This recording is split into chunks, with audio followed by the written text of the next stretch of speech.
This is the RPM Podcast, starring Eric Brennan. No matter how much you wiggle and dance, the last few drops always land in your pants. Sam Ballard Jr. I can barely last half an hour. Neil Rutt III. I'm a motherfucking dwarf. Nick Rendo. Luigi follow only the Ferraris. And Josh Matthews. I learned that 57 is an even number.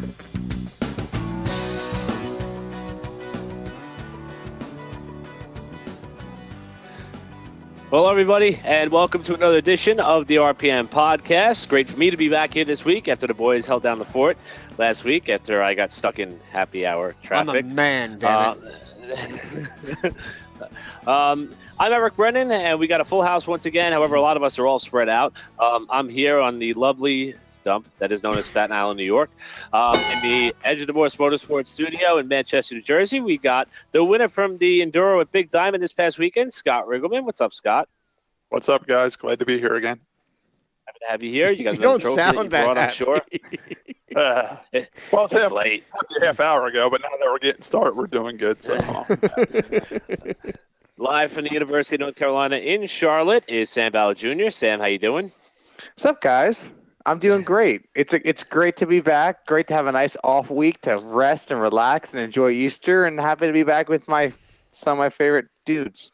Some, not all. I know I'm not on that list. And then live from the Matthews Family Studios, we have Tim Riggleman, the spotter for Everett Goodell on the NASCAR Real Modified Tour. Also was helping Scott this weekend at a Big Diamond, so congrats on the win to you too, my friend. Wait, you were spotting for him? No. No, he was helping Scott out. I said helping. I didn't say spotting. You left it. There was a gray area there. And then, of course, producer Josh Matthews. What's up, Josh? Clouds. I hate you all. So, as Sam mentioned, Easter brings us absolutely nothing to talk about in terms of racing, so we're going to do a lot of looking ahead, and we'll start out at Texas. Now, Texas is another mile and a half. They call it somewhat a cookie-cutter track that the Cup Series guys go on. It's really a big barometer as to maybe – but that too. It's really a big barometer as to what we may see throughout the rest of the season. Atlanta was a bit an appetizer to that. Las Vegas showed us a little bit more of that. You saw what Kevin Harvick's been able to do on these style racetracks. But fresh off of the great story of Clint Boyer winning at Martinsville now almost 2 weeks ago, the series is going to get into a bit of a big push here, and it's going to start at Texas, a track that was newly renovated 1 year ago, where now the track really isn't symmetrical anymore. Turns 1 and 2 are a little bit different than 3 and 4. And in order to prepare that, it looks as though Eddie Gossage, who is basically like your track promoter at the Texas Motor Speedway, has been trying to prepare the track as best he can. One of the things that they're trying to do is that tire dragging that we saw back at the Kentucky Speedway after the repave that they had to do there. The problem was the last time we saw it in action, they only ran that thing on the bottom, and it just completely mutilated the racing product. Happy to see that Dale Earnhardt Jr. suggested to Gossage that they run it up on the upper lane. Jr. actually saying he wanted Ricky Stenhouse Jr. and Kyle Larson to be the two at the wheel of that thing, so they know to get right up against that wall. What do we expect to see at Texas? I mean, it's another mile and a half track. Truex has looked good this year. Harvick has looked good this year. We got a week for everybody to regroup. Jimmy Johnson's been struggling. And is this really the beginning of where the season kicks off? I'm not sure what we're going to see. Gentlemen, are you looking for first things first? Are you looking forward to Texas? Is Texas a race that kind of turns you on the NASCAR schedule? Sam's giggling. He's giggling. I wouldn't say it turns me on, but I do like the track. It's very, very fast.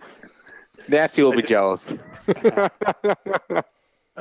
track is fast, so I think it does put on a good race. And this weekend we might have a Kevin Harvick sweep. He is entered in the Xfinity race as well, so he has a chance to sweep the whole weekend, and it might happen as good as he's been running.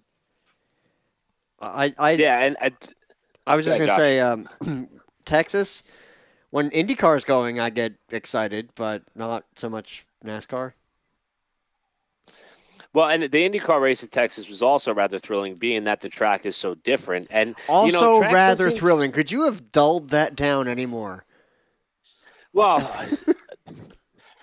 that was the element. What, Texas? IndyCar at Texas is the most thrilling race that IndyCar has on the schedule. Typically is. But you just last said race was a little bit rather.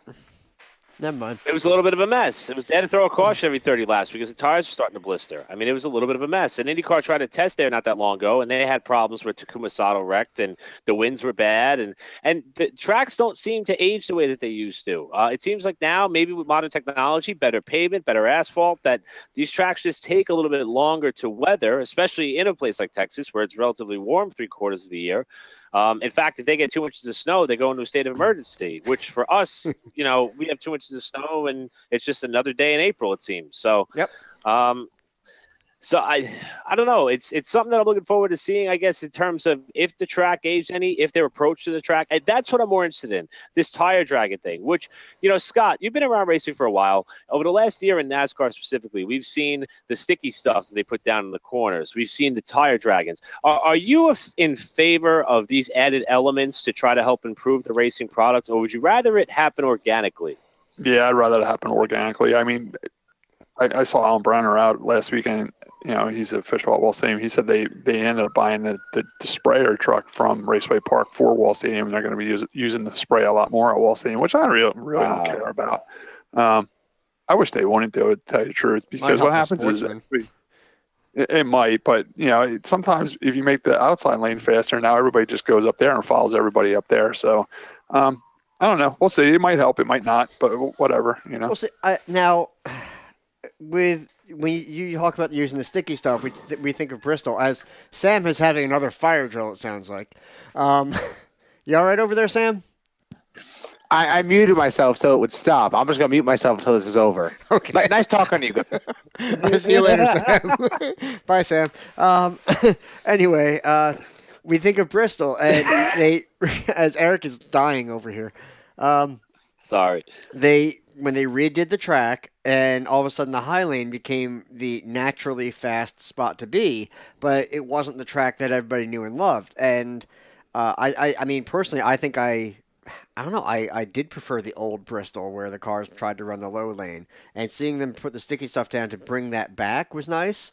And then you could watch the track kind of come in, and then they had these two options. So when it works out in that way, I think it's great. But if you are going to use the tire dragon, or you're going to use the VHT stuff, whatever you use, if you end up with multiple lanes at the end, fine. I'm on board with it. But if you're just going to make people go and graduate to whatever lane that was done to, and neuter the racing product, then I would be against it. It really depends on how it pans out, and you have to think ahead and plan for that. But then you think about tracks that get a rainstorm and washes a bunch of the rubber off, and now you have to have a competition caution because you don't know what the wear is going to be like. I know that for years the modifieds hated the factory stocks going before them because we would take a lot of the rubber off the track because we had treaded tires. And and now that we're on Hoosiers, nobody seems to care.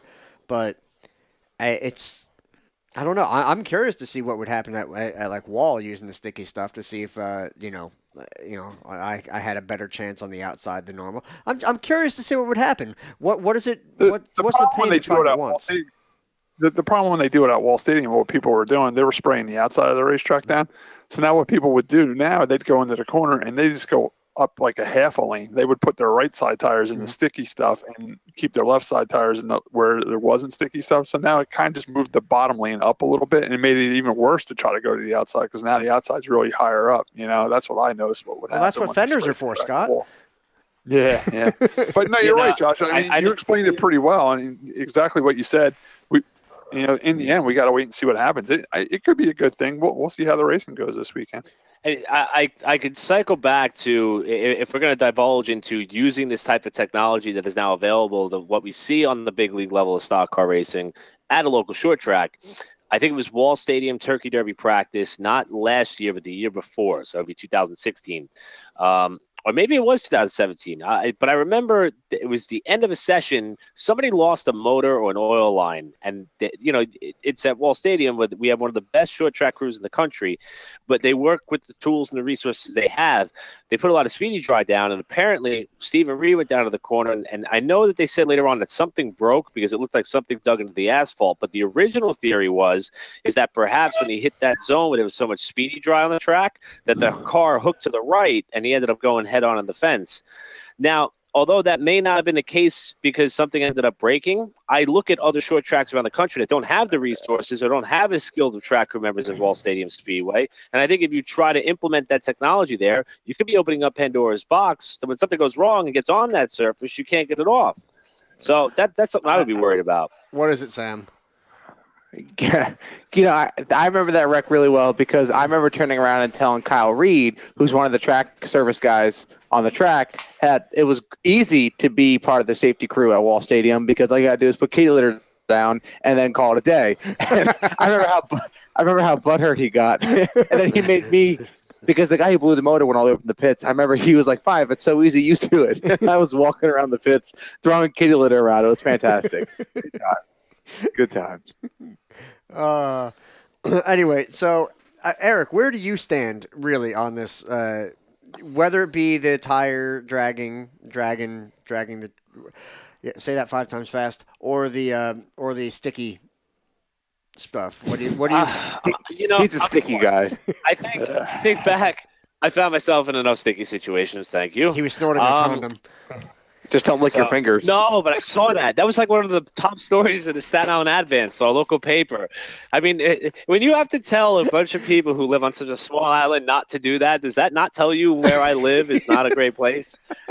But besides the point, I'm torn. I think back to when NASCAR went to Kansas and Chicagoland for the first time in 2001. And it was known that the track was fast, it was single-grooved, it was tricky, but that made it entertaining to watch. I mean, in the Xfinity and Cup Series races back then, if you got up out of the groove, you were in the fence, and some guys got hurt. Mike Skinner got a concussion at Chicagoland. I know Dale Jarrett, I think, got knocked out in a wreck in Kansas in that first race because of how single-line and treacherous the track was. And the racing wasn't really that bad. I mean, so I think I'm kind of with Scott on this one. I'd rather see this unfold organically because I'm afraid if you try to invest all the time, effort, energy, and resources into making it work the way you supposedly want it to, if it fails like it did at Kentucky last year, then maybe you're just further enhancing the separation of competition.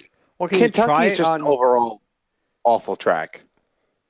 Well, they only ran it on the bottom. They only ran that tire dragging machine on the bottom of the track, whereas Texas had it up in like the third groove today. But I don't know if that's – I just don't think these tracks are made for that. And plus, like Josh, you alluded earlier, what happens if they put all this work into it and they get a torrential downpour on Sunday morning? Then we laugh. That's the point. So, what dip craps.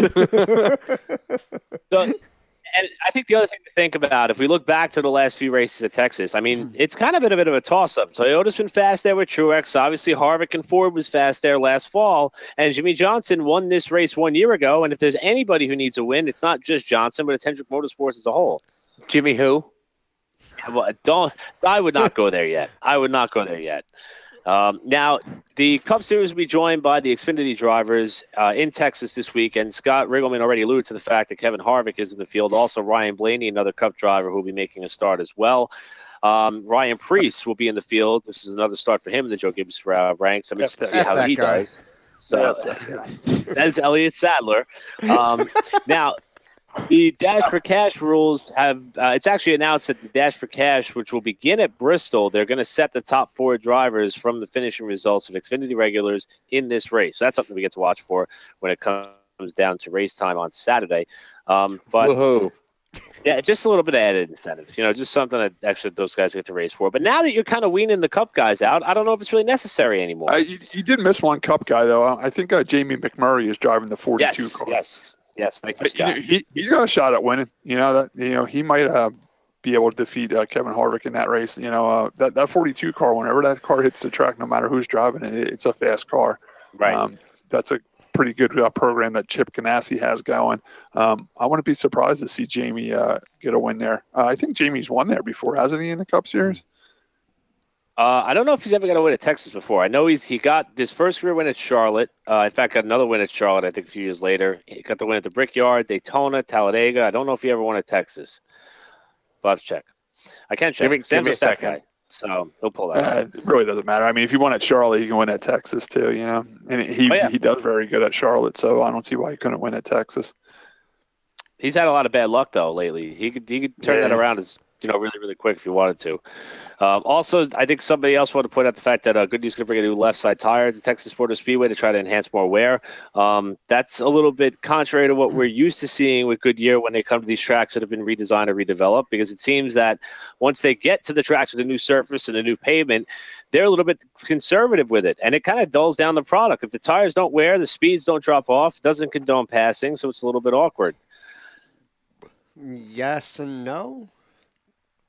All right. So, part of my argument with this is you look at like when you talk about road course racing, and you look at like the Daytona prototypes and all the new technology and everything that they're putting into these cars and testing them out. Now I know NASCAR is far from that, but Goodyear, I mean, for their own sake, wouldn't they want to bring the grippiest and longest lasting tire that they could make?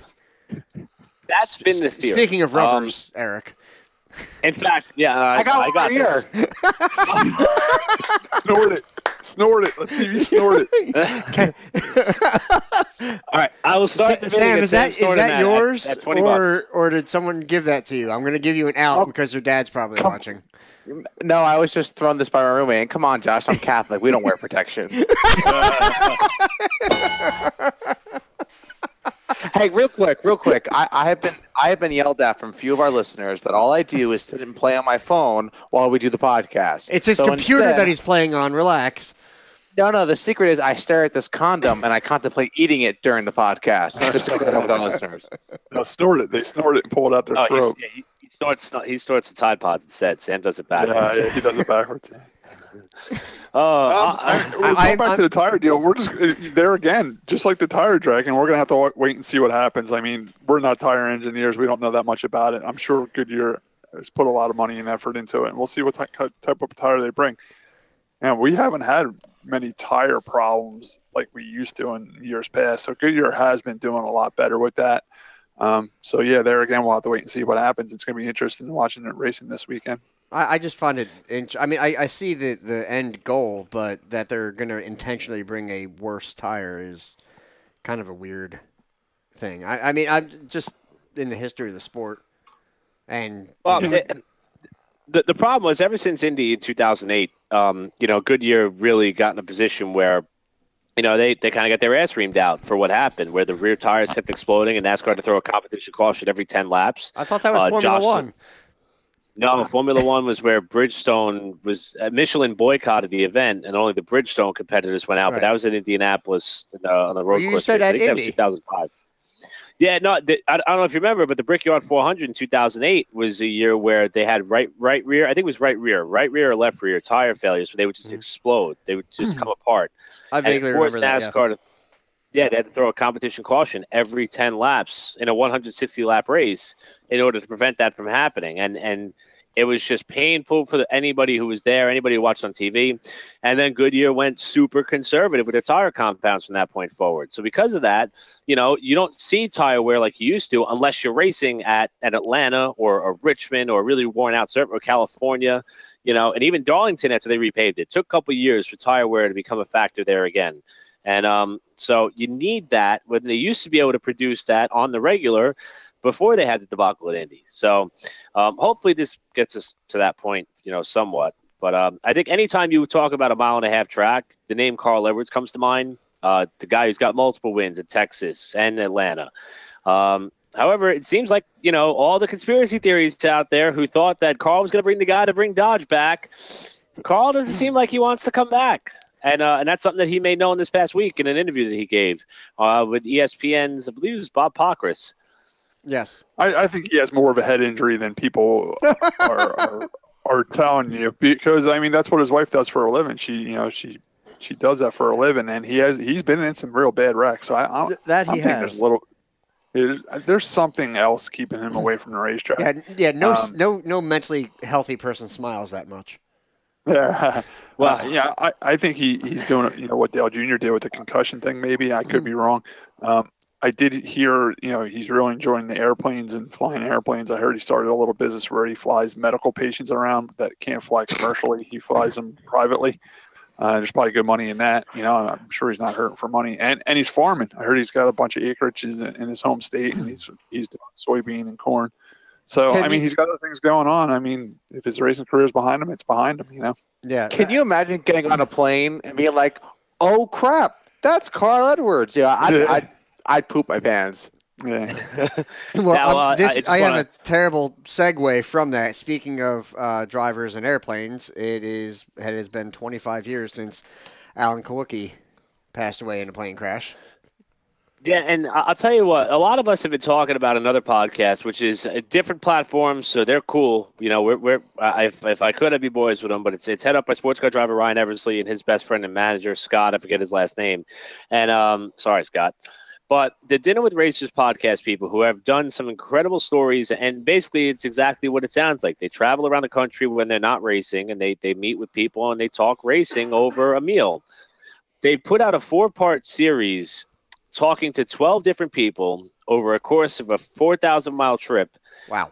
Highlighting and documenting the life and legacy of Alan Kawicki, who, if you're not familiar with it, was a 1992 then Winston Cup Series champion. Whoa. If you're not familiar with Alan Kawicki, turn the podcast off and get a life. Well, if you're not familiar with him, you can listen to this Dinner with Racers. Really, it's a 4-part special they released on Easter Sunday. So that's new then, huh? Because I have been watching. I listened to all the Dinners with Drivers podcast, Dinners with Racers podcast, and I really, really enjoy them. I think Scott missed it while watching Swamp Buggies. Yeah, right. The one complaint I have about that show, I wish they could call it having a drink with racers, because they're literally eating dinner and they're talking with their mouth full of food, and you can hear their fork hitting their plate and stuff like that. That gets a little annoying, but they are great shows, and I'm glad they put out a couple new episodes because, like I said, I listen to them while I'm driving my tow truck, and I really, really enjoy their shows. They do a great job. Now, this special about Alan Kawicki, and I only got to listen to about a half hour of the first one, and it actually pointed out, they spoke to Tom Jensen, who's a longtime NASCAR writer, now with the NASCAR Hall of Fame directly, and Jensen started really with Kawicki's rookie season, which I did not know was as painful as it was for him. He failed to make Daytona 500, basically had to appease his sponsor despite failing to qualify for a number of races. Yet the races he did make, the vast majority of them, he was a top finishing rookie. And that was the same season that Michael Waltrip was running for Rookie of the Year. So that's something that, just as you look at the way that everybody's careers and lives would transpire, and you look back on it and you see what Kawicki was able to do with the bunch of equipment he had, it's amazing, Sam. One of the cool things, first of all, Alan Kawicki is by far my favorite race car driver. One, because he's just a rebel badass. He did things his way. But mainly because Sam likes Hooters. He's Catholic. I mean, what more do you want a race car driver? And a cool point is the church that I attend down here in North Carolina, which is right across the street from my campus. Alan Kawicki attended 9 o'clock mass that day he died over at that church. I don't know if I go to that church then. That's kind of. I fly all the time, and hey, if I'm not hearing the RPM podcast, you'll miss me when I'm going. Went to that church because isn't his race shop right behind the racetrack? It is. It's right behind my office. So the church was probably one of the closest churches to his race shop, so that makes sense that he went to that church. For a fun fact, for those who don't know, Levine Family Racing actually operates out of Alan Kawicki's old shop. Right. Wow. I didn't know that. Now I know that that's something.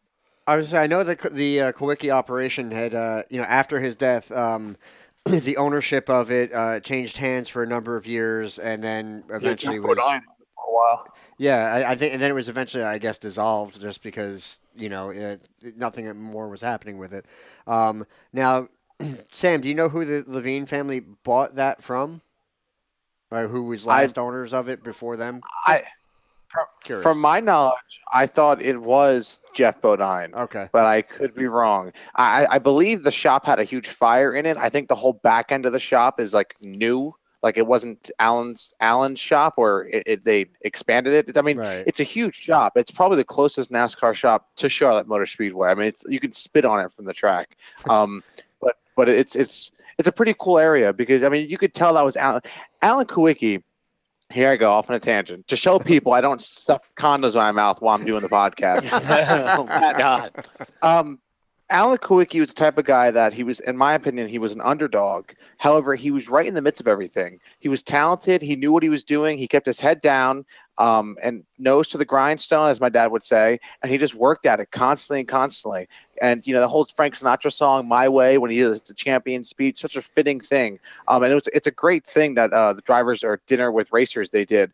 Having, the priest that Alan was friendly with, the crew chief, all these certain people in the life. I mean, it's something that I wish we could do on the show. Andrews? It was. Yeah, he's a great guy, Paul Andrews. He was Alan's right-hand man. A lot of people don't know that. At first, it was Ray Evernham was his crew chief, and him and Ray Evernham did not get along. They actually got into a physical altercation. I think it was at Charlotte over race setup, and Ray quit right on the spot. But, yeah, Ray said he was very difficult to work with because he wanted it his way, and Paul Andrews came in and did a great job with Alan for the years to come. And it's when you talk about a guy wanting it his way, it's more amazing when you know that he wants it his way and he's doing it the hard way. One other thing that Tom Jensen alluded to is that he when he first started his race team, he would only hire people who either drove or they were renting out cars for a long time because he wanted to be assured that he knew he had people who knew what they were doing with the car and how he would make him feel inside the cockpit. And just that line of thought and that line of thinking is something that I can't agree really see anymore. Now you get, all the engineers and not there's anything wrong with, going to get your college degree, kids. If you're not a race car driver and you want to be an engineer and work on a top tier race team, that's fine. College. But that ideology is so foreign today, and it's wild. And on a Dinner with Racers podcast team, one other thing I just want to throw out there. That is the outlet that helped me discover the Liam Dwyer story, which I had not heard before. And if you haven't had a chance to look it up, ESPN ran a special on him before the 2015 Indy 500. And then, of course, the Dinner with Racers podcast with him. Liam Dwyer, sergeant in the military, lost his leg after stepping on an IED while serving for the U.S. Marines in Afghanistan. Was able to come back after being told that he would never be able to drive a stick shift vehicle ever again. And it actually was now a winner in sports car racing a couple times over and has competed in IMSA a couple times over the last few years. And it's a story that continues to unfold. Just absolutely amazing. So look out for that as well. A couple other episodes that I really enjoyed with that Dinners with Racers is you got to listen to the Jeremy Mayfield one. I know a lot of people crap on Jeremy Mayfield a lot, but you got to listen to it. It's a really great interview. And Shane Emile, I really enjoyed Shane's. He just told it how it was. He admitted to everything and told everything. He said he had nothing to lose now, so he told his whole story. And it was really, really good to listen to. They're great shows. I'm not a huge IndyCar fan, but I enjoyed the Paul Tracy ones and the Mario Andretti ones. I mean, they're all so good. Check them all out. I do want to check that out when I find time. But did the Paul Tracy interview? Did he still carry that same attitude that he seems to have everywhere else? That Not really though. I learned a lot about Paul Tracy with that. Really, his dad was the worst. His dad got him thrown out of a lot of go-kart tracks when he was a kid, and I didn't know this, but Paul Tracy talked about they did have money. His father was in construction, and he got tied up building some of the bigger buildings in the Chicago area, and his dad's the one that got him like the cocky attitude going. He said one of the first times he went go-kart racing, his dad would tow his go-kart to the track behind a Rolls Royce, So it's like they were definitely throwing the money around and they were definitely flashy. And Paul Tracy was good though. He told it how it was, but he said he just didn't like losing, and he said it was more of his dad that got him in more fights and stuff than him, Okay. But he still believes that he won the 2002 Indy 500. He still firmly believes that. I never knew that. He tells people he won the 2002 Indy 500, and he's got proof that he did win it. So that was an interesting story too. And he did admit to some mistakes he made in his career, and he did say he did have other offers that he should have took when he stuck with other teams, and vice versa. Now he was pretty humble. It was a great interview. It was actually a two-parter. It was so good and went for so long. But you got to listen to it, and you got to listen to why he retired. It's all because of the Dan Weldon thing, and he was in the hospital at the Infield Car Center when they brought Dan Weldon in. You got to listen to what he saw when Dan Weldon was brought into the room, and when he left the track that day, he was driving with his wife when they left the racetrack, and he just said, Dan's dead. Let's get out of here. And she's like, well, how do you know they haven't announced something? He's like, I was in the infield care center when they brought him in. And I don't want to say what he saw, but if you want to hear what he saw, you can listen to the podcast. Right. But when they left the track, she's like, she looked at him and says, why are we still doing this? He's like, well, I want to win. And she's like, you're not an equipment capable of winning, so why are we still doing this? Well, I want to make money. She's like, Paul, we're not even making money with the Indy cars right now. We're kind of spending money to stay in it. Why are we still doing this? And he got thinking about it. And when Dan passed away, he's like, yeah, you're right. We're not an equipment we can win with, and we're not making money. So why are we doing it? And then he retired, Yeah, it's that whole, everything they were able to put together there is just wild. And that's we just want to recommend it to all of our listeners and all of our supporters. It's if you want to learn a lot about some of the most notable people in racing, even names you may not be familiar with, like Liam Dwyer. You're exactly right. I mean, I listened to drivers I barely knew anything about, and listen to them. By the time you're done listening to that show, you're a fan of them. I mean, they got from Willie T. Ribbs, but my brother was a huge Willie T. Ribbs fan. You might want to check that one out. I mean, they do one with Chocolate Myers. It's not all. That's why they call it racers and not drivers. It's people involved in racing. Right. Well, if you want to know more about my life. No, you don't. You gotta listen to Dorsey Schrader's, because that is my kind of guy. I would have a beer with Dorsey. Is that a good one? I listened to the Dr. Jerry Punch one. That's a good one. I haven't listened to the Dorsey Schrader one yet. that's when the bottle to throttle rule was. Yes, you absolutely can. Oh, it's amazing. One quick note before we take a short break and continue on with the rest of our show. NASCAR announced their 2019 schedule basically out of nowhere. Now, we know that they're locked into they're right in the middle of these 5 years, sanctioning agreements with a lot of these tracks. We don't expect the schedule to change. In fact, really didn't change at all, except for Scott. They don't have a race on Easter. They don't have a race on Father's Day, and they got an off week on August 25th. Why? We need racing on days like that. There's nothing to do. Who wants to spend time with their family? I know I don't. Sorry, sorry, family. You can hear me. But I'm going to share this to your dad. He feels the same way. I mean, it is a long season. They do have a lot of races, so they do have to take some weekends off. So I guess if they have to take it off, they might as well take it off on Easter so Sam can celebrate. And I just don't understand Father's Day weekend, because I know there's a lot of fathers involved, and now they get to stay home and spend it with their family, like the crew chiefs and the teams that travel and everything, which is great for them. But then again, from the fans' point of view, I love to take my father to the races on Father's Day. It'd be a perfect weekend. Yeah. But then again, you know what? NASCAR's off. Maybe the short tracks will step it up and have big races. Bridgeport had a big race this weekend. Down at their track on Easter weekend. It wasn't on Sunday, but it was on Saturday, and they had a great crowd and great field of cars. And I went up to Big Diamond. We had a great Enduro up there on Saturday before Easter. You can still race on Easter weekend. It just doesn't have to be NASCAR. But it did suck sitting home on Sunday, cleaning the dirt car and washing it and getting ready for the next race, and not having any racing on TV whatsoever.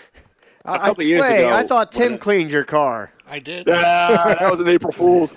But you know what? What's weird too? Like these other series is like say Indy. They know NASCAR's off Easter weekend. You think they probably should have a big race on Easter weekend, which they'd have everybody's attention that weekend. They could shine on a weekend like that when NASCAR's off. Oh yeah, and that was actually a big argument with the rain out at Martinsville. Is some people were wondering why, knowing that the off weekend was around the corner, why not push the schedule back and see how a race on a Monday night in prime time would do at a short track? And I agree with Scott's philosophy with Easter. It's if you're an outside series that's under the radar of NASCAR right now, take a shot, see if it'll pan out. Just go for it. I went to my first Cup race on Father's Day weekend, and that's something that sticks out to my dad and I. It got rained out and pushed to Monday. But did Martinsville end up really being though like what everybody wanted? It was a short track race, but it was pretty clean, man. Like they had a lot of it was long. Other than the competition caution and the stages, there wasn't a yellow flag until the third stage. Yeah, I agree with you, Josh, but I think what saved that race was Clint Boyer winning. Yeah. Everybody was so excited that Clint Boyer got the win. That was it was a great story. Good part, but if you were looking for racing action, I don't think it had... Right. It had what I wanted in racing. It had a great story. It was a great race, and Clint Boyer winning was a great story. So, I got what I wanted out of that race. I understand what you're saying, but I think because, you're right. If, say, somebody else would have won that race, like a Kevin Harvick that's been dominating, or a Martin Truex, people would have probably complained that it was a bad race. But since Clint Boyer won and it was a great story, it goes down in history as a great race. Well, I'm just worried that everybody's clamoring for short track racing, and that proved to not be the the one blazing cool ball thing of about the short excitement. track race is the victory lane on the front straightaway. How cool is that, man? That should be done all at every racetracks track. should do that. Yeah, all racetracks should do that. And even the big tracks where you're a little far away from the grandstands, they should make victory lane in between the front straightaway and the grandstands. Pull the car in over there. Right. When you go to Dover and stuff, if you're ever sitting in the grandstands, you can't even see victory lane from the grandstands. So I mean, how cool is it that Clint Boyer got out of the car in the front straightaway and the fans were right there, just like you do on a Saturday night at a track like Wall Stadium. I'll tell you, Bristol's the worst. Bristol's victory lane is on the inside of turn number 3, like in the infield. And you're at a short track where they used to pack out so many people, and then you take the biggest part of it and you put it up on top of a building on the infield where nobody could see it. Yeah. And I don't get it. It should every victory lane should be on the front stretch. Like when NBC started doing those winter interviews on the front straightaway, that's when everybody should be coming out, get ready to set up victory lane. I mean, just like they should be. Every driver should have the opportunity to do what Clint Boyer did last Monday. If you want, go in the stands, hang out with the fans who stuck it out, waited for you. Maybe fans of you, maybe wearing your stuff, have a beer with them, sign some autographs, take some selfies. Those are moments that they will never forget. Those are moments that will keep those fans in the sport for life. And you're not going to have it having victory lane off in the distance somewhere just to appease the photographers and whatever press that you have, which really doesn't even matter anymore because everybody with a cell phone is a photographer and a press person now. So JJ Lane's going to be after you, Eric Brennan. All right. I get mad. I don't get mad often. Really? All right, so let's take a break. I got to cool off. I don't get mad that often. Let's switch positions. You can look at my one phone. thing I want to touch on before we go to break, because the 2019 schedule is out, and it's called the Monster Energy. Thank you, Scott. I'm pretty sure the Monster is going to renew, which is great. I think it's a great fit for our sport. Or they bail now, and their logo is on everything, and they don't have to pay for it. So, I'm hoping this is a great sign that Monster's renewing because, there hasn't been much talk about that and it has been going slow. So I think Monster staying on board. On that subject, Scott, I think it's a good fit. I think the Monster brand fits modern day NASCAR fans quite well. I mean, you can tell by the style of apparel and the hats and the way that everybody looks and just the stuff that they bring to the table. I just those feel damn like Yankees coming down south. So, hey now. I just feel like the activation could be a little bit better. I feel like there could be a little bit more of it seems like a weird relationship. Yeah, there's just like an awkward vibe. Okay. All right. Here we go. So, sorry, Josh. Real quick. Monster Energy. All right. First of all, I drink Red Bull when I do drink energy. Same here. However, we got to remember what Winston was in the sport for. Energy drinks, it's not like that crap that whatever milk you're drinking right now, Eric Brennan. It's coconut water. Monster Energy is not good for you. They don't want their fans hooked on Monster Energy. I think that's the reason why Monster isn't doing as much as other like Sprint was. Sprint was here. You don't have a cell phone? Here, have a cell phone. Just whatever. I think people are not realizing. I agree with you, Sam. I think that's why. Like Eric just said, it seems like a weird relationship. I think Monster wants to do more, and NASCAR's telling them no. Yes, they get a new product while they're young. But on the contrary, when me and Tim were kids, we used to go to the racetrack when Winston was the big sponsor. Yeah. Tim, remember they used to give out chewing tobacco and stuff, and all the kids were walking around with chewing tobacco in their mouth? They used to give out the cigarettes with like 5 cigarettes in the pack, remember? Yeah, they used to give them out. Me and Tim were like 12 years old. We were getting them for our dad. And then I remember when the pouch came out in tobacco. Remember the pouches? Oh, yeah. They were handing that stuff out. The kids were going around with tobacco in their mouth. That's how I grew up. I was like, however old I was, I got a thing of those, and I thought you were supposed to rip the pouch open and take the stuff out. I got so sick, I never chewed that stuff again. Tobacco went real fine in those patches. I remember Tim ripping the pouch apart and dumping the fine tobacco in his mouth. I learned my lesson on that. They didn't get a customer out of me, I'll tell you that. Yeah. Oh, man. But I mean, when I took my parents, I took them to their first. Well, it was my mom's first race. For those of you who like the New York accent, I took my mother to first race along with my father, and it was Dover 2002, so Winston was still in the sport. They had a gigantic, big red Winston tent where if you're 18 years and older, you go in one side, you weave your way through, you come out with a bag full of nothing but tobacco products. They gave like a pack, a small mini pack, almost like what Tim was just talking about, except of actual cigarettes, where there was like, a few cigarettes a pack in each of them. They came out that new Evo flask, which it's basically like a flask-shaped pack of cigarettes that was hard enough to fit into your front pocket, all for free. If you try to buy that stuff now, that's like a $70 value. And they were just giving it away and giving it away and giving it away. I'll tell you, I go to the track, see a little bit of Monster presents.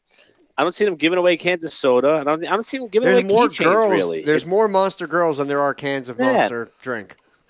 But I'm not into that stuff. Eric Brennan, shut the hell up. We were when we went to Dover this year, we were disappointed in the presence of Monster too. It almost seemed like they weren't even there. We did see the Monster girls, and they were friendly, and they do a good job. How friendly? What's 5 girls going to do? You need a lot more presence than that. Cadillac Sam is listening right now, and he's shaking your head because him and I both agree you got to have the Monster girls.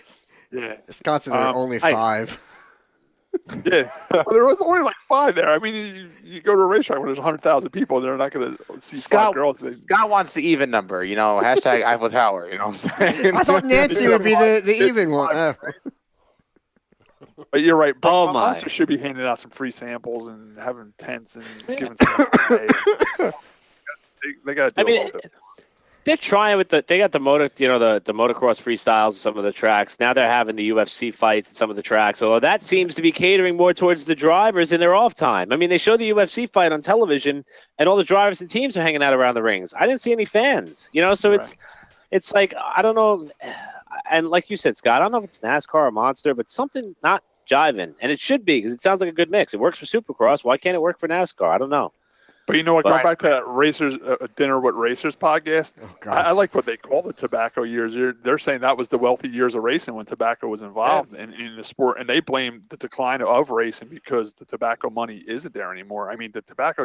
They were huge with NHRA too. Yeah, I mean, when the tobacco got forced out of motorsports, it killed motorsports. I mean, that's pretty much what they're saying. And it just goes to show you that the tobacco the reason they were able to give away these like $70 gift packs, as you just called it, Eric, is because they had the big money to give away. Maybe an energy drink company like Monster can't afford to give out that much stuff, but they can afford to give out at least stickers and stuff like that. You know what I'm saying? Thanks, Obama. Something. Thanks, Obama. It might have something to do with the demographics of the age of the kids. Because energy drinks, one, that's one reason why NASCAR does like it, because it is the younger kids. And I mean, the kids are into the motorcycle racing and stuff. And how many 50-year-old guys are walking around drinking a Red Bull or a Monster? You're having a problem with the changeover, or trying to split the generations. I think that's a huge issue for NASCAR. They don't know who they're going to. You almost need to cater your commercials and your Credit One Bank logos to. Who's watching. So, so we can make Credit One show up on Eric's TV, the entire time just to piss him off. But, then we'll have, but then you almost need all right, Monster to show up on Sam's TV. And then Scott, there's probably a 20-year difference or no more, between Scott and Sam. And so Scott would have, I don't know, like a mortgage company or something. I want to see. I was going to say depends, but no. But I mean, you get what I'm saying. They would almost need to split. Who sees what? Almost like Facebook does with their ads. If I was going to say that's kind of what social media is starting to do, and I'm wondering if we're going to start to see cable television doing the same thing. It's funny. Like I go on Home Depot and I start seeing ads for like certain drills and products that I was looking at, or if I go on Tinder, I start seeing ads for dating counseling and stuff. Like, it's so weird. How are they creeping on me? Everybody knows what I'm doing. I don't like it. I admitted that. On that note. One thing I learned from you just saying, like when I travel to go to the races, my Instagram will show me stuff where I am. Say if I'm in North Carolina, there'll be an ad for something in North Carolina. Or if I'm in Connecticut, there'll be an ad for something in Connecticut. Like my Instagram knows where I am. Right. So they're doing that too. It's a whole new meaning for target marketing because it's targeted, it's directly targeted, and I think I think, like Josh said, that might not be too far fetched. It starts being individually targeted. So, Just for a side note, I'm almost 50 and I do drink Monster Energy drinks. Mean bean coffee drinks on the way home from a race when it's 2 o'clock in the morning are a must. Yeah, that or when you're listening to Eric Brennan drone on for hours. Well, before I got surgery, stories. went on the sugar-free diet. I used to drink energy drinks too, and I did like the Monster Energy drink. I don't know. I never liked the Red Bull. I never tried it. It's a little pricey for me. I mean, they all are. I think. Yeah. Speaking of talking about, go ahead, Scott. But the one, it's hard to find around in this area. But if you are an energy drinker, I like the Speed energy drink, the Robbie Gordon's. That was pretty good. I like the taste of that. I always enjoyed that, but it's hard to find. Yeah, it's because mostly based I've never on the even West heard Coast, of it. But, Never heard. Robbie of Gordon Speed is the Energy? best. Yeah, Robbie Gordon is the best racer that you'll ever find in your life. Doesn't have a ride, starts his own team. Then he, decides what's good at NASCAR, doesn't have a place to race, starts his own racing series. Doesn't have a sponsor, starts his own business. I mean, it's like you can't find a guy who can find a way to make chicken soup out of chicken. You know what? If Robbie was standing there, he'd punch you in the face right now because he swears he didn't get fired from Richard Childress Racing. To this day, he says he didn't start. And Paul Tracy won the Indy 500. Anyway, yeah, he swears that he left Richard Childress Racing to start his own team. He didn't get fired. He didn't, he didn't have to start his own team to start in NASCAR. He chose to. That's what he swears. Was there ever a resolution to that whole him doing donuts in the street in that whole police thing? Yeah, he does talk about that with the racers on podcast, Dinners with Racers or whatever it's called. All right, can we stop talking about them? We need to talk about ourselves. Well, you just asked the question. Forget our show. Go listen to Dinner with Racers. Yeah. He addressed it on that show. He said it was all worked out finally. Oh, good. I'm glad to hear that. I like Robbie Gordon's racing series. If they get like one or two ex-Cup people in there, I think they'd get a lot more fan base. On some show, he did say that he has an open invitation for Matt Kenseth to come join it. He would love to get Matt Kenseth in one of his trucks. He's also trying to get a couple other retired drivers he would like to get in his trucks to help it grow it a little bit. But he is trying to get Matt Kenseth to come do it with him. Yeah, I don't know if Matt's brave enough to do that. It's really not that bad. They put like a plywood jump on the front straightaway. Besides that, it's a road course 3. Well, unless you only half get the jump and then run into the fence and tear your jaw off. Yeah, like Matt Mingay, right? I think he was the driver that did that. I think it was him, yeah. Going back to what you were saying about listening to Eric at 2 o'clock in the morning, I've done that coming home from Florida. We have a Turkey Derby DVD, and the girls want to listen to it. It's like 4 o'clock in the morning, and all I'm hearing is Eric and Gary gibbering. I'm like, oh, can we please turn this off? So I have heard Eric at 4 o'clock in the morning driving home. So, and I enhanced the audio for my videos so you hear Eric even clearer. Yeah. Well, I was up all night listening to myself talk, so that makes 3 of us. Now, let's take a quick break. Yeah, because I think we need a break. When we come back to the other side, we're going to tell you something that will let you decide whether it's actual news or an April Fool's joke. Also, IndyCars will be back in action in Phoenix, and hopefully one of us will be there to cover it. IndyCar's got a new TV deal we want to talk about, and then, of course, Scott had a really great weekend. Wall Stadium opened up their practice. We could dive into all that real quick. Our man Scott Riggleman. I'm just teasing. How dare you? If you didn't run the boards, I'd banish you. You're listening to the RPM podcast. We'll be right back right after this. Hey everyone, this is Eric Brennan from the RPM podcast. When it comes to finding a company that fulfills all of your towing and vehicle transportation needs, look no further than Riggleman Towing. Riggleman Towing provides 24-hour services for both local and long-distance towing. Whether you're moving your race car, daily driver, or junk cars, they're a fully insured operation that can and will cover all of your towing duties. For more information, visit RigglemanTowing.com and follow them on Facebook. That's Riggleman Towing, owned and operated by our very own RPM podcast teammate, Scott Riggleman.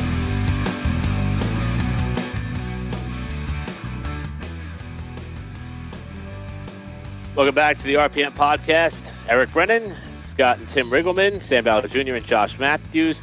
Quiet, really, all around the racing world this past week, but it's about to ramp back up. Formula One's going to be in Bahrain. IndyCar is going to be in Phoenix. Hopefully, I am too. In fact, all signs point that I will be at that race, which is going to be the first oval race of the new bodywork. So I'm excited to see what comes of that. To be honest, the last few races at Phoenix have been rather boring. So hopefully they got the short oval configuration figured out. Otherwise, I'm going to get a couple of pit passes, hang out with a few cool people, and have a good time out there. Wait, hang out with what? A few cool people. Okay. Yeah, no, it got a little jumbled, and it did not sound like that. Are you going to run into the mayor of Shimtown? I don't think he's going to be at that race. In fact, I haven't reached out to him yet. My buddy Andrew Manes is going to be out there. He's doing some business stuff Friday and Saturday. We're going to try to get together Saturday. Maybe even early lunch and then go see the race or something like that. So that'll Is the be race cool. on Saturday or Sunday? It'll be Saturday night, 9:30 p.m. I think on NBC Sports Network. And speaking of, IndyCar recently inked a deal with NBC and NBCSN to be the sole television coverage provider for IndyCar for the next 3 seasons, beginning in 2019. Better than ESPN. That is something. Right. That is something that multi-time champion Scott Dixon is incredibly thrilled about. ABC, not for the on-air personality, but just from the production side of things, has gotten a lot of scrutiny from IndyCar loyalists, and I can understand why. So good move for them. We talked a few weeks ago about NASCAR's television package, and it looks as though IndyCar has taken a step in the right direction. So they're on the up and up a little bit. One thing that we seem to talk about when we get into IndyCar discussions is the cast of characters or the drivers. And I saw somebody mention in our show document, I'm not sure if that was you, Josh, or you, Sam, or you, Scott, about the lack of household names in IndyCar right now. You're welcome. And Sam, since this is your brainchild, and I'll start with you. God. No, but this is a legitimate argument. Names like Mario Andretti, AJ Foyt, Rick Mears. Who? Work with me, damn it. You know what I'm talking about. Eric Brennan, who? Even to the most It's casual. funny that you bring up the Andretti name, that you're saying there's no names like Mario Andretti, household names like Mario Andretti, and his grandson is in that series, and it's Marco Andretti. So the Andretti name is still present in But it doesn't carry the same weight. because he doesn't win. He Yeah. needs to win. He only has 2 wins. If he starts winning, he would carry the same weight. Yeah, if it could be going- like Scott Riggleman, yeah. Yeah, Marco Andretti needs to win a few. It's the names are there. They just got to perform. He needs to stop changing his number and focus on winning a damn race. Wasn't like there Scott Riggleman. a grandson of AJ Foyt in there somewhere? Yeah, AJ Foyt the fourth, and then he dived into NASCAR, and then he fell off the face of the earth. So Larry Foyt tried driving for a while too. It didn't go so well. Larry's probably, AJ, I think if AJ gets attacked by killer bees once more, he may not be around much longer. But Oh, my God. Third strike, you're out. Usually. But I think when that time comes, Larry will be the one running that team. I'm just saying, listen, you got to start preparing for these things. You listen to some of these interviews with AJ. He pretty much gives Larry all the credit right now. Larry pretty much is running the teams now, and doing a very good job at it. Not sure what happened, AJ. I think there is some recognizable household names in IndyCar racing. Like I talk about how Will Power is a catchy name and it clicks, and there is a bunch of commercials now with the one IndyCar driver, Hinchcliffe. Yeah. What's that for, Acura or Honda or something? Honda, yeah. That's Which is funny because they still have was it Fred Savage from the Wonder Years is their spokesperson. So you go from Hinchcliffe to the Wonder Years, which is just odd. But I will think say, Joseph Newgarden's become more of a well-known name, and you see that name coming around more after his story. After that wreck at Texas, was it Texas? And then coming back and, Losing the Amazing Race. well, that too. But, he's gotten himself out there as much as you can with IndyCar. Alexander Rossi and Connor Daly with the Amazing Race. Yeah, I know. That's what made it. Oh, good golly. Okay. No, I'm just the sarcasm. You were like, no, Brennan, we need to be serious and dry and boring. Fine. Mario Andretti's fantastic. He sells he could sell a Kia, man. He's fantastic. Mario Andretti also does a great interview on the Dinners with Racers podcast. If you want to check that out, Josh. It's actually like a four-parter, isn't it, Eric? Isn't the Mario Andretti? Scott, your connection's breaking up. Well, you want to know what's funny is I've seen that podcast, Drivers with Racers, and I think it's a fantastic Drivers podcast. with Racers? Drivers with Racers, yeah, why not? Racers. But but just by bringing up that the one guy's doing this commercials for Honda now, I think to make these names more of a household name, they need to start doing more stuff like that, more TV commercials like that. So it's kind of up to the sponsors to bring the names to the forefront too. It is, but outside of that radio commercial that I hear with Hinchcliffe for Honda, I mean, IndyCar has, and we've talked about it, they always shoot themselves in the foot. They don't expose themselves at the right times or any effort. I know they that put problem. in. Oh my God! I'm sorry, I had to. That was a softball. But I will say this: the one thing I really like about the IndyCar series is that they know what drivers to market. Like they're pushing Hinchcliffe. Why? Because he's charismatic and he's a good race car driver. Mm-hmm. They're pushing Newgarden. He's the champion, American champion, and he's a good race car driver. If you look at what NASCAR is doing, they don't really know who to market right now. They came out of the gate strong. How often is Denny Hamlin really into it with somebody? But then, boom, he hits Chase Elliott, and it's like this. What? Timeout. Denny Hamlin did that sign language commercial for Toyota. Oh, and I think it's the best commercial on TV now. It is good. Why? Because it's quiet. Yes, Josh. Yes. Yeah. It's such a compelling, fantastic sentiment. Warms my heart. My heart is warm and fuzzy like Eric's heart. Yeah. Yeah. I don't know. Nothing else is fuzzy. I think Hinchcliffe has that good bit. That not talked enough about story with his practice crash, or was it qualifying when the suspension part went through his leg? Yeah, no, it was a practice wreck at Indy in 2015. Yeah, I mean, and to me, there was I did watch a bit of a documentary on that, and it was tremendous. I mean, who is? Oh, Tim doesn't know how to silence his. Oh, I don't want to know what you're sending him. Anyway, but nothing bad. Damn, Scott, you're that big, huh?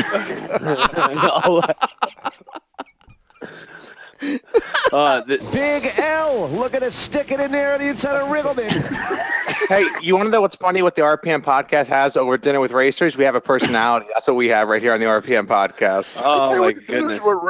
The Dinner with Racers guys, they have pretty good personalities, and they got Dario Franchitti driving them around. It's a great show, Josh. You should check it out. Every week on this podcast, I get Gunzelman. Every week. Every week it happens. Yeah, that's good. You gotta listen to that show to know what Gunzelman means. You know what? We got to take this clip, minus making fun of myself, and we got to send it to those guys and have them come on because they got stories in themselves. They're best friends just like us, and they love each other just like us. Best friends. Friends. I was in the hospital 41 days. You couldn't visit me once, Eric. Wait. There's a but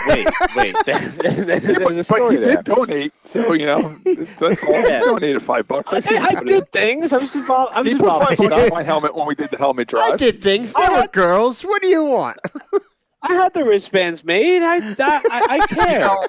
I'm really glad there wasn't anything in the open wheel segment because this has gone off the rail. Unlike the Dinner of the Racers podcast, which always stays on target. It's great. Not always. No, they don't stay on target either. Now, if we're going to get down to business here, we're going to get down to business here. I like the new drop. I just want to take a moment and thank because I didn't have a chance to do it last week. Just to thank everybody with the World Karting Association, Sam, you included especially. We had a great weekend at GoPro Motorplex. I was privileged to be able to announce the practice day and the 2 race days there. Thank you to David Cole, vkartingnews.com, for the opportunity to be live streamed on his website. And it was a great weekend. The weather was iffy. I don't know. There's something about when the WK rolls into town, it seems like the temperature's got to drop to 40 and it's got to rain. So hopefully that doesn't happen when we get to Pittsburgh in a couple weeks' time. But I'm very excited for that, and I just want to thank them for allowing me to be a part of it. Still working out the kinks. It was only my third karting event that I've covered, and there's a couple of things that I got to get a little bit used to, and it'll get better as we go on. Like just being on time. Podcast.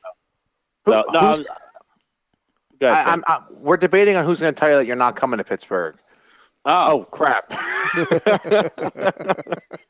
Looks. I'm getting fired from everybody. Now Eric, the week before that you went to that, we were taking bets if you were going to make it on time. There was an 8 a.m. calling time for you to be at the track. Did you make it there by 8 a.m.?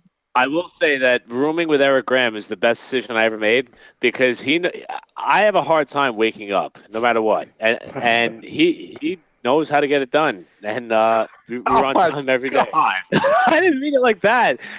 He just yells, get like dilly dilly, dilly dilly, like he's like my own personal alarm clock, and it works. Yeah. So. Now, Eric, when you do a show like that, and doing the announcements, you're going to a place that you haven't been to before, and you're dealing with drivers and racers that you don't really know very well. Like, what do you do when you get there? Do you walk around and talk to these people? Do you get like anything written down or entry list forms? Or the problem I have is we get one day for practice where the schedule is so rigid and it's so strict that I rarely have time to step away from the booth because I'm giving public address announcements as to what's coming up next. Not true. I volunteered to do announcing for you, and you could have went off and this division. You're on the grid. That's what I was about to ask. Are you doing that type of announcing, or are you doing the announcing at Wall Stadium? The practice day is just public address and also trying to butter up some sponsors and stuff, which Sam provided me with a booklet that gave me all the information I really needed. I do a lot of that heavily on Friday, which is their practice day. So you're not really calling a race, all they're doing is practice. They have 6 rounds of practice typically for every class. And then Saturday, we get to race day, which we start out with a 5-minute warm-up, then qualifying, heats, and then the final. All that is streamed live on ekartingnews.com, and that is play-by-play. But to touch on something you said, I've been to GoPro before, but because of a technical problem I had last October, I got to call that race from the flag stand. And I loved it because the sound of the cars allowed me to feel a little more engulfed in the moment. And I'm being serious. And this time, because of the wet weather, I had to stay in the tower where it's quiet. It's me and like 3 other people, and they're not talking at all. And I feel like they're listening to every word I say. Whereas in the wall tower, the cars are so loud, you can't really hear what's being said amongst us. You can hear better outside. So that Eric Brennan's such a jerk. But it's a blast. It's a good time. It's a different type of announcing experience for sure, but it's still a really, really good time. And there's a lot of really good racing. I'll post this between Sam and Eric. Do you remember if it was Michael Waltrip or Darrell Waltrip that got to wave the green flag at one of the races to start the race? And he's like, I'm going to stay here one more lap, so to watch them fly by. It was probably Daytona or something like that. They actually, the officials had to pretty much kick him off the stand. I'd have been Darrell, but I do remember something like that. I do. I'm picturing that as you. Oh yeah, no, I wouldn't leave. It's we were talking about Easter, at the beginning of the show, and I remember when the over 60 race at Bridgeport got rained out and pushed to Easter Sunday for the first time. So I think it happened 2 years in a row. I texted my mom because we had plans made already for dinner, for Easter Sunday. Hey, mother, I gotta go to a race. It's 60 over, boy, not over 60. Yeah, 60 over, not over 60 over. Right. Sorry. Thank you, Tim. I asked her and I said, would you be mad if I went to a race on Sunday? And this is how you know she gets me. She goes, no, I would be mad if you didn't go. And I said, okay, that's cool. At least she understands. She's get rid of you. Is she gonna come into your room in a minute so we can say hi to her? So no, she's sleeping already. Okay. But I hate she you. She can throw condoms at you. She knows I don't use those things.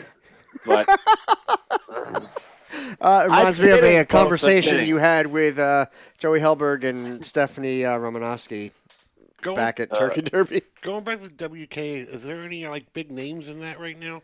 Like someone's kid or You know, like See, the weekend that we just had fell on a weekend where there was a race in Texas, and then there was another race up in Indianapolis. So our field, although large, was kind of spread out. At Daytona, and what we expect for a couple of the races we have left, there are guys like Sebastian Montoya, who's the son of Juan Montoya, who just announced that he will not be in this year's Indy 500. Trying to remember his first name. Fittipaldi, Emerson Fittipaldi as Emo. His name's Emo Fittipaldi. I almost said Pietro Enzo? because, yes, it is Enzo. Or is it? I was thinking Emo. Yeah, it is Enzo. My mistake. Enzo Fittipaldi is Emerson Fittipaldi's son, and I was thinking of Pietro because Pietro's got the IndyCar deal going, so that's why I had that little mess there. I still can't believe but you there's actually a lot of had a people. conversation and held a conversation with Emerson Fittipaldi. Look, I come on this podcast and I joke around and I try to be a little more reserved and not as dry and professional. But when it comes time to do what I have to do, I personally think I do a pretty good job at it. So it's I was starstruck and it was a little fun off the get go. And then once we got into a groove, it went well. Were you all fanboy, or I mean, did you do it more like, hey, yeah, I talk to racing people all the time? I talked to Scott Riggleman, Emerson. Get the hell off. And that was also my first time dealing with a television crew. So I had them in my ear. I had the e-karting, David Cole telling me what his schedule was. And all of a sudden somebody shows up with Emerson Fittipaldi. And I'm like, I don't know who to appease first. So Emo took top priority. But the starstruck tendencies of it wore out. And of course, I knew about Emo's, I knew about his Indy 500 wins. I knew about his Formula One wins and just how well-rounded of a driver he was. So it was just a matter of forming conversation off of what I knew. And his personality just gave me the rest. So it was. Now, it was all a good jokes time. aside, his Kia commercial for the Stinger is pretty badass. Just put that out there. Eric. I was. Go ahead, Josh. I was just curious. You mentioned the camera crew. Did you have a camera crew at this last event or no? This one we didn't. We don't know what's going to happen going forward, but we did have the e-karting news there to cover us for the whole weekend. So it was much appreciated. But we're getting ready for Pittsburgh. Check us out at worldkarting.com. Entries are up. It's a great time. Email me at sam@worldkarting.com if you have any questions. We'd love to have you at any races. A lot of the guys do the arrive and drives and stuff, and there are a bunch of programs out there to get you hooked up with the World Karting Association. That's worldkarting.com. Sam, what's an average price for an arrive and drive? Just an average. Ooh. Oh, Margay's going to kill me. I think it's like $1,300. Okay, but I mean that ballpark. I mean that's good. So I mean for under $1,500. So I mean less than buying. And that's also at Daytona. Okay, yeah, it's one of the biggest events. So I mean, I'm just saying, if you want to go and do this or try your hand at it, I mean, you can get involved at I think a pretty reasonable price. I mean, compared to buying even a factory stock, which is supposed to be an entry level division. I think that's actually a really incredible thing. Do they provide the safety gear for you? I believe so. Yeah, Greg Dingus does a great job over at Margay, and he does a lot of the supplying of all that stuff. You can go check them out at Margay's website. I think that's margay.com. Yeah. Yeah. Margay.com. Yeah. Good. I don't have to edit it. Thank you, Sam. Now, did any of these kids show up at the go-kart track with their go-kart getting towed behind a Rolls Royce? No, Paul Tracy wasn't there. But Scott, some of these karting teams though, like it's unbelievable. We didn't have it as much at GoPro, but we had it at Daytona, and I expect to see it as we roll forward because there may not be as much of a scheduling conflict as we anticipated. But I mean, some of them come with these massive tents that they set up for the entire weekend, where they could station about 10 to 12 carts underneath it, and it looks like an IndyCar operation. It's amazing. I've seen it before. Yeah, it's big. Karting's huge in America. Go ahead, Mind Sam. you, we have like in Italy and stuff. Karting's huge worldwide. Karting's awesome. I started in go-karts. I started racing go-karts when I was 14 years old at Great Meadows Karting up by the Delaware Water Gap. I loved it. My problem was I got too big. I was 250 by the time I was 19 years old, so I was a little too heavy for karting. But I love karting. It's fast. It's quick. You can travel all over the country and do it. It's a great sport. Yeah, honestly, even if you're on the heavier side, you can still do fairly well with karts. I mean, if you get a handicap and start up front, I mean, you can still block like mad, and Yeah. I've seen it before. I've had to fight it before. I've been run off by run off the track by it before. So, yeah. Mind you, Scott, we also have guys like Mark Dismore, Jay Howard. These guys with these name brand guys starting go-karting teams. Pippa Mann works very well with Top Kart, which is one of the bigger chassis companies for karting. I mean, so there are big names with big money and nice with bigger brands, and it just seems to work. Jay Howard, IndyCar driver Jay Howard, has a team that runs on the tour with us as well. So it's neat. It's a nice tight knit fraternity of people, and I'm really fortunate to be a part of it. So I'm excited for Pittsburgh. I hope to come out to one of those events and actually spend a weekend with you guys. We're coming to Millville. Hey, yeah, Millville. That's gonna be a fun weekend. I love Millville. Sam. Where will you race when you go to Pittsburgh? What's out in Pittsburgh? Like, what kind of track is out there? Where is it located? It's Pittsburgh Race Complex. It used to be called the Big Beaver something. I can't make this stuff up. It's called Pit Race Complex. It's actually a really nice facility. It's very similar to Millville, maybe a little nicer than Millville. Sorry, Millville. It's a cool facility. They have a bigger track for cars and stuff. I know Eric Brennan hasn't been there, but they have old Corvettes. They do donuts in the parking lot outside. I mean, it's a really cool facility. It's in the middle of nowhere, though. But I mean, that's what makes it cool. But you like it. I'm excited for that. Me gusta. Millville's going to be a fun week. I got a wedding that Friday, so Sam, you may have to take over some announcing duties for me if you can in the latter portion of Friday, because I got to drive 3 hours. So no, it's my cousin. It's going to be a good time, and that means Saturday morning is going to be a lot of fun. But I'll be okay. Anyway, so we had a couple interesting things at the NHRA. What was the announcement about the ZMAX Dragway? So they put out a release, and they also had a video made by the people at ZMAX Dragway that they're changing their racetrack layout not only to be 4 lanes wide, but to also be 6 lanes wide, with the hope of maybe one day going 16 lanes wide. Now, if you were silly enough to not read all the way through the press release or not watch the video in its entirety, then you would have been surprised to find out later on that it was nothing more than an April Fool's joke. So creative marketing by them to promote their event. I would say I saw that Daniel Kvyat is going to be in Bahrain as well. Yeah, there were a couple of good ones that came out. The best one that I saw, Josh, I thought of you. Marshall Pruitt shared some artwork saying that the World Endurance Challenge and IMSA were going to mandate a halo on the outside window of all their prototype cars, and there was So somebody actually illustrated a drawing of the halo right up against the glass of the windshield of those prototypes, and it was pretty creative. Oh, they had some. So I saw somebody retweet it and said, "This is what an actual nightmare looks like." And I said, "That's true. Yeah, that's actually true. That would be." So we got IndyCar in Phoenix. We got Formula One in Bahrain. Of course, NASCAR in Texas. And so with that, we'll shift back here into a little bit of a local end, which we touched on a little bit earlier. The big story that we got for our RPM podcast family was the Riggleman brothers went out to Big Diamond Speedway. And Scott, what you said was only your second time there. Race got cut short because they didn't get as many entries as they had hoped. Still 22-car field, 23-car field. That's not cut bad. It down to 50 laps. And you got the job done, man. Congratulations. It's been a good year for you so far. Yeah, I mean, I'm 2 for 3. I got a second and a win down in Bronson Speedway back in February, and now I go out to Big Diamond. I'm not really much experience on dirt. I have been doing it the last year. I did some dirt racing, and the year before I did a little bit. I probably got about 10 to 12 dirt races under my belt. We went out to Big Diamond at the end of last year, and I was able to finish 3rd out there, and I learned a lot. So they announced this big race, this kick off their year out there. They were hoping to get 30 cars. We had 23, so they did cut the race back from 75 lap to 50s, which is fine. I mean, 50 laps there. It's a big track. It's a half-mile track. It was a great race. I started 19th, and I was able to get the win, and I passed. I didn't get the lead until about lap 44, so it was a good three-way battle for the lead, but it was me and 2 other guys were really duking it out hard for the that win. Three-way, good time. Yeah, a 3-way was a good time. But yeah, it was a lot of fun. It was a great race. It was a beautiful day out there. I mean, it was really nice. And it was funny because then Monday they put pictures up at Big Diamond on their Facebook page, and they had 6 inches of snow on the track, so it was great. Wow. We even got the race in. I love racing Now, in the snow.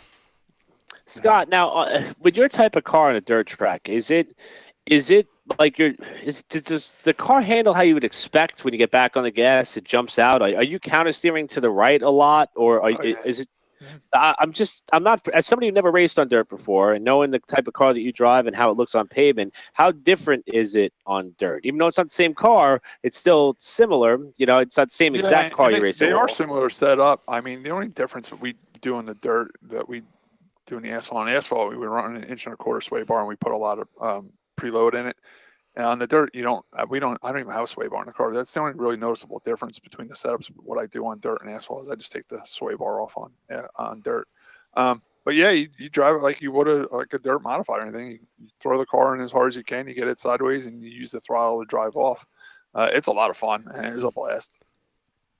That's something I always wanted to do. I thought about reaching out to like Lee Allen, see he's got an extra car that I could try out at Bridgeport one night and how much it would cost. And it's something but I would probably spin out every corner. Every corner I'd throw it in there too hard, loop that thing, and wet my fire suit. Eric, Stop throwing it in where it doesn't belong. That's a blast. Eric, I'll take you for a ride. We got some good dirt roads, not too far from here. So next time, maybe after we record, I'll take you for a quick ride around, and you'll get just to give you an idea of what's going on. You'll be fine. But, Vinny Troy did that to me once, and it was at the most inopportune time in my life. And I told him, if you would have killed me, this would have been a hard story to explain to everybody. I thought you were going to say inopportune because you had the runs or something. No, I ended up. I'll tell you the story real quick, just so that we become full circle. I promise you, it's clean. So I went down to his house because we all had plans to go out to the winery, and we go to the winery. We have a good time. We end up going out to drink. I stay over another day. Well, I went down there in shorts because it was a warm October day, and then all of a sudden it shifted to freezing. And the plan was to go out again, and we were going to another outdoor event. So I said, look, I need to stop somewhere to get a pair of pants because I'm cold. So we stopped at Kohl's, and we were going to drive straight to the place we were going to hang out in. So, him and his fiance were in the front of the car. I was in the back, and I said, let me get changed while I'm back here. And as I'm getting changed, he's saying, oh, let's see how sideways I can get this thing. And he kind of did a quick little whip on it on a dirt road out in Browns Mills. And I freaked out because I wasn't expecting it. And I said to him, if anything would have happened, they would have found my body with no pants on, and nobody would have any idea why I was in that position in the back of your car, and you would have had to explain it to everybody. So we thought that was kind of funny. But we ended up okay. Got my pants on. Everybody was good. And it was a good time. So I'll keep the dirt track driving to the racetrack and not the back roads because been there, done that, Josh. So we'll put it past. The hardest part I had from adapting to dirt racing from asphalt racing is the vision, man. I'm telling you, it got dusty out there. You got to get used to using the tear-offs. Then I found out that I'm using the wrong helmet because the helmet I use is for asphalt, and it's got the air vents in the front of the helmet. Well, the dirt's just going through those vents and into your face, getting up underneath your helmet and stuff. So there's nothing like having a guy slide up in front of you and you just get you're pelted in the face. Yeah, I know. I definitely have that. I am getting better with the tear offs. The first time I used tear offs, I went to go pull one tear off and I pulled them all off. But I'm starting to really like the dirt race. It's a lot of fun. My brother went out there and watched. He had a good time. It's something different to do. Big Diamond's a cool track. If you're ever out that way, definitely stop in there and watch them race. And they race on Friday nights out there. That's now, awesome. Tim, I'm more accustomed to you being involved in the asphalt side. How often do you get to dip your toes into the dirt racing stuff? Me going to the dirt track it's nothing new. Like we've talked about before. As kids, we would always go to East Windsor or Bridgeport and stuff. I try to get to New Egypt at least once a year. I try to get to Bridgeport. I'll go when Scott races. I've been to a lot of dirt tracks. I liked Big Diamond. That was actually a cool track. I would like to go back there when the modifieds are there. I think that'd be a good show. I love dirt car racing. I know they don't use spotters on dirt, Tim, but have you ever spotted for I spotted at Syracuse twice for Jimmy and Eric Rudolph. Oh, okay. Is that the only race that use spotters in dirt? Is that the big race that used to be at Syracuse? There's one other one that they said they used them at, but I don't remember where it was. Yeah, that's a pain. I'm glad I don't have to do that anymore. Well, Scott, we're glad you're on a roll, and with that, we had practice at Wall Stadium this past week. But from what I understand, you guys with the race that you were in at Big Diamond, you get to bring the car out. Is the plan to shake it down this Saturday, or do you even need practice anymore? No, I'm definitely going to take both cars over there. I mean, I would have liked to go last week, and we were debating if we were going to go race Big Diamond or go to practice at Wall, because I really wanted to get Nancy out in some practice, and she could have got out of work for a couple hours Saturday. But after thinking about it, I said, Nancy, listen, I'm going racing, and I'd much rather go race than go practice. So we went and raced. So, yeah, I'm going to bring both cars to the track this Saturday at Wall. I got to buy my tires and stuff like that. And she might not be able to make it, so I might take her car out too. I'm probably going to take both cars out and just really shake them down, see where they're at. They should be fine though. And then we'll get ready for opening night on April 14th. I do want to thank my sponsors on my dirt enduro car. Lee Allen and Derek Jones helps me out with the car. I also want to thank the RPM podcast, not this. Who are those guys? Racers podcast that Josh keeps bringing up. We did put the RPM podcast car in Victory Lane, so that was pretty cool. That was a lot of fun. So hopefully we get some new listeners from out that way. For my normal, the food at Big Diamond wasn't that good. I thought to eat a cheeseburger. Yeah, So the cheeseburger. I pack a cooler for that place. As far as the food goes, I wouldn't eat there. Scott, now I believe you still have for Wall your Wall car Stewart's as a sponsor, correct? No, they actually sold. Stephanie sold the store. So, okay. But we are in talks with the new owner, see if he wants to take over sponsorship. So that's a wait and see thing right now. Okay. Tie in the podcast. We'll bring him on the show. Yeah. Yeah. We're gonna stop. Once Nancy's done with tax season at a regular job, we're going to stop in and talk to the new owner and see what he wants to do. Okay. Well, I wish you the best of luck in that, because I mean that was a cool place to go. I remember when we had the cars over there the one time, and the food's always good. So just a fun thing to do. You all right there, Eric? Hanging in there. If you haven't been able to tell, I'm a little bit off color today. So I've had a long weekend. He's in blackface. So. For those who are listening, not watching. It's been a rough few days. Now, Josh, you were out camping with the family. I had to work on Saturday, and Sam, you got to the track for a little bit before you headed back down to Charlotte. I did. How was your experience at practice this past Saturday? It was a lot of fun. I don't understand why I'm 600 miles away and I can still make it to practice day, and some of us in this podcast can't. I was camping. I was racing. I was racing on Easter weekend. All right, whatever. That was a good time. It was. I sat down and talked to Stephen Reed. What's it called? Holy Saturday. Holy Saturday. Holy Saturday. I bought the whole trophy home on Holy Saturday. Oh, all right. I saw what you're stepping in over there. But I got to hang out. I revert to why is it called Good Friday if that's the day your Savior died? I'm not good for everybody. He explained that once, so it's good for everybody. Regardless, I talked to the RPM podcast friend of the show, Stephen Reed, talked to race director Larry Reed, cousin Eric Graham, the whole shebang. It was great to see everybody. Cool to see Neil Rutt is sporting a 4-cylinder this season. Yep. Excited to see him and Darianne wreck each other this year because they told me that's the plan. And it's coming. Besides that, it was pretty good to come back. Weather was perfect, and I kind of blue-balled myself going down there to Wall Stadium. Not going to be able to be back in like 6 or 7 weeks. But good luck. Good luck to all our competitors and kick some ass. How was the car count? Was there a lot of cars there? No. Yeah, I was surprised, judging by a lot of the pictures. Jim Smith, John Lane, normal track photographers were there. Also, Christina Coca was there as well, I believe. They were sharing a lot of pictures of cars that were there. Some not fully finished, some not fully lettered or decaled. Some of them just getting shifted over into an actual race car the last couple weeks. I think, honestly, a lot of guys are last minute. This is the earliest they've opened in as long as I can remember with my experience with the track. So I think a lot of guys I'm the kind of guy, and Scott will love this, who has their engine fire up at 2 a.m., opening night. So, I'm never ready, like in time for practice. So I think this is one of those things where a lot of the guys are just, they're in a bit of a time crunch on this stuff. So they're able to get it together. Plus, you got to remember that the schedule did come out late, so a lot of people got caught off guard. And Diane knows that. She told me she's she said the car counts will probably be low opening night because the schedule to come out so late. She's realistic about it. Yeah. But I think we're going to have a great season over there. I mean, the hype over this winter has been bigger than ever. I mean, I've been seeing people buying cars, building cars. I mean, it's been a busy all season around here. I think we're going to have great car counts over there. Do you expect anything less, Scott? I mean, Eric Brennan's not going to be there, so it's going to get a lot better. Eric Brennan's Oh my God! You know what else you don't see? You don't see a lot of people trying to sell their Wall Stadium cars anymore. Like no, as a matter of fact, I have couple people years call me all ago. the time. So, Yeah. Scott, I want to get a Wall Stadium factory stock. Do you know any for sale? And as of right now, no, I don't know any for sale. So it is. That's a people good sign. Yeah, without a doubt.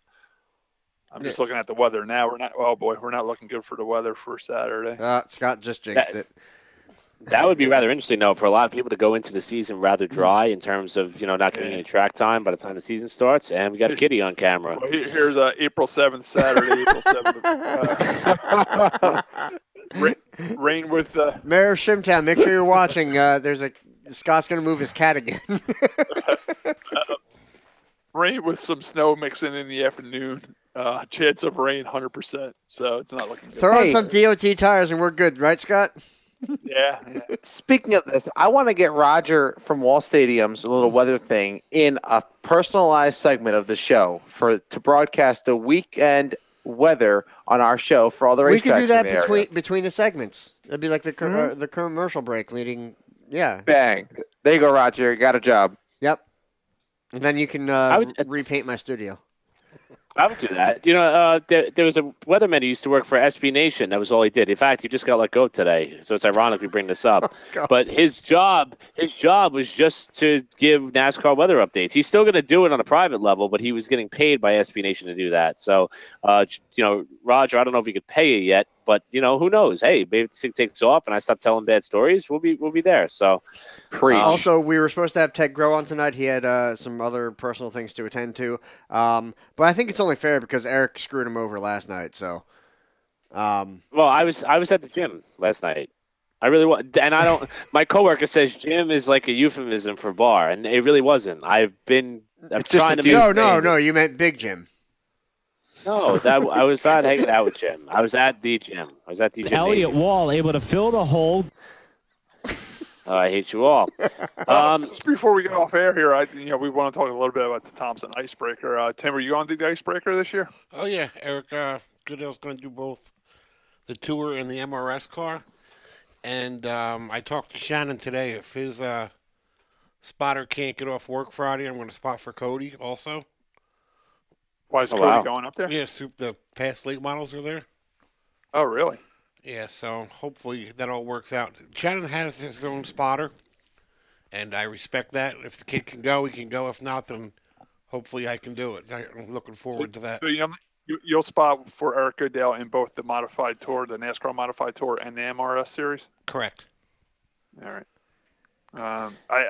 Just looking at the entry list for the modified race at Thompson for the Icebreaker. I mean, they have, I think, 36 cars. I was told entered. 38. I have it right here. Yeah. Hold on, let me see. But We're going to listen to Scott count. Tim, have you ever right there. gotten the Dunkin' Donuts at Thompson? Tim's in line. Yeah, Tim loves the Dunkin' Donuts. But Do you get like a secret pass because you're a spotter, or is it just more like, now, Tim, back of the bus? No, back of the bus.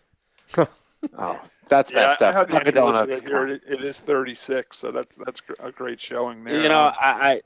I don't mean to interrupt you, but I was really hoping, and I wish that I got to the track to be able to see it. Thompson has turned into one of Andrew Krause's best racetracks, and obviously with everything. So yeah, is he on there? Yeah, and number 24, Andrew Krause, owner Diane Krause. Okay. Okay. Yeah, he's listed as a Toyota. His crew chief is John Cook. Yeah, he's on. All right, here. cool. Thanks. When I saw the original entry list that was posted, it said pretty much last week. Announced, right? Yeah, it didn't have him on there. Yeah. When it first came out, it was kind of weird because it had Diane as the owner, and the team was entered, but the driver said to be announced. So I guess he's allowed to race his car, and he's put on there as Andrew Krause. So we have quite a few New Jersey drivers. I mean, we have Jimmy Belote's going back up to the Icebreaker. He's second in points. We have Andrew Krause, Joey D. Garcia. DeGracia. Yeah. DeGracia. Calvin Carroll is also a New Jersey native, although he has not raced at Wall. Calvin Carroll's on here.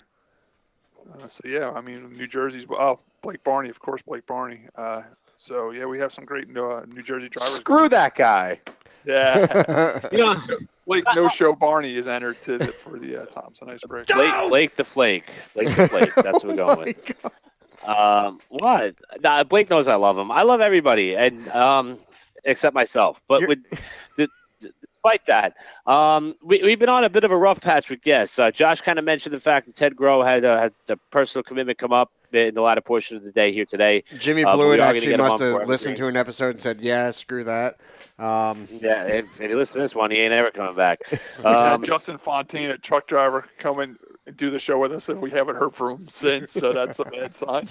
Ryan Flores wanted to be on here last week, however, with the rain out on pushing the race back to Monday, it kind of really derailed his travel and family plans for the week. So we're going to get Ryan on at a later date. And then Anthony Cecily wanted to be on, but apparently today. Well, it's too soon. Yeah.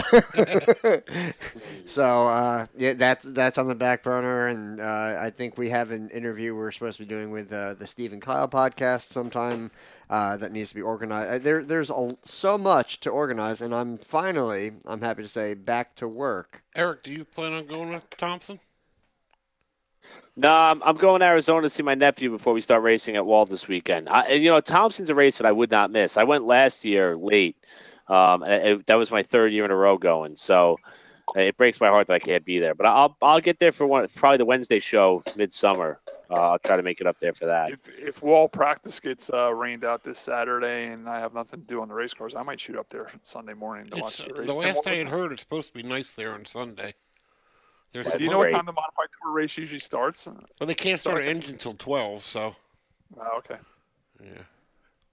Now, a lot of people don't know, Tim is a connoisseur of track food. A lot of people don't know Thompson has a clubhouse, and they have a Sunday buffet, don't they, Tim? A breakfast buffet up there? Yes, they do. and then they have a steak dinner at night. I usually don't make that, but the breakfast buffet is very good. That's a must. The food at Thompson's not bad. All of it. And they have a Dunkin' Donuts on site that we just talked about. Yeah, so Dunkin' Donuts truck in the pits. I could go for a sausage, egg, and cheese croissant. Now, Tim, at Thompson, the camping's very big up there. Do you camp when you go, or do you stay at a hotel? Or I stay at a hotel now. I did the camping. You know, I had my own camper, and I always camped with John. And I've been there, done that. Now I just want to go back to the hotel and watch the race on TV. Camping is very big there, but you got to remember that they put the road course back in, and that cut a lot of the camping down. And you have to pay for camping there now, so that shied some people away. But they still Obama. They still do get a lot of campers. Thanks, Obama. Thanks, Obama. And the nightlife can get pretty good there. It's fun. Talk about the nightlife at Thompson. We used to run in the Arch Truck Series there, and we camped out one time. We walked by this one guy's campsite, and he had a go-go bar set up. He had pallets all set up as a stage, and he had a big tent over it, and he had go-go dancers. And for $5, you can go in there and watch go-go dancers dance in this tent in the parking lot of the racetrack. What have I been doing with my life? Haven't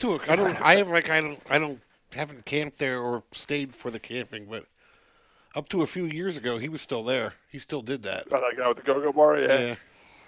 Another guy we walked by, and he had all pallets set up with boards on them, and they were bowling. They had bowling pins set up, and they had set up a whole bowling alley right in the parking lot, and they were bowling in the parking lot. So it's a great time. If you're in the area, definitely stop into Thompson and watch some great racing. That's a lot of people. A lot of people around here, that never been to a tour race, say, "Where should I go for my first one?" I suggest that Thompson's the place you go for your first experience. Yep, I agree.